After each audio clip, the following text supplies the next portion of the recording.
High, শিখাকর লাইফস্টাইলে আবার চলে আসলাম একটি নতুন দুপুরের রান্না নিয়ে। দেখো, এক কারি রান্না চলছে আর তোমাদেরকে বলছি বন্ধুরা, তোমরা কি আমাকে ভালোবাসা দিতে চাও আর ভালোবাসা নিতে চাও, তাহলে অবশ্যই আমার পরিবারের সাথে যুক্ত হয়ে যাও। আমার চ্যানেলটিকে একটু সাবস্ক্রাইব করে রাখবে, বেল আইকনটা অন করবে, লাইক কমেন্টস করবে। আমি চট জলদি কমেন্টের সূত্র ধরে তোমার বাড়ি দৌড়ে দৌড়ে চলে যাব। ভালোবাসা দিলে যদি ভালোবাসা পাওয়া যায় তাহলে ভালোবাসা দিতে ক্ষতি কোথায়?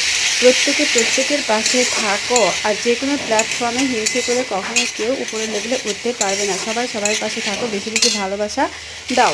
আর আমি প্রত্যেককে বলছি, আমি অনেক নতুন নতুন ভিডিও নিয়ে চলে আসবো। তোমরা শুধু অ্যাটলিস্ট আমার ভিডিওগুলো দেখে স্কিপ করে না, পুরোটা দেখে নিও। আর লাস্টে কিন্তু আরেকটি কথা বলছি যে যে যত বেশি ভিডিও আপলোড করবে তাতে কী লাভ দেখে নাও। যত বেশি বেশি ভিডিও আপলোড করবে তত বেশি বেশি তোমার ফেসে পরিচিতি বাড়বে, তোমাকে সবাই চিনবে, ভিডিওগুলো দেখবে। আর সবার সামনে কিন্তু ইউটিউব সাজেস্ট করবে তোমার ভিডিওগুলোতে বেশি বেশি করে ভিডিও আপলোড করো। ওকে।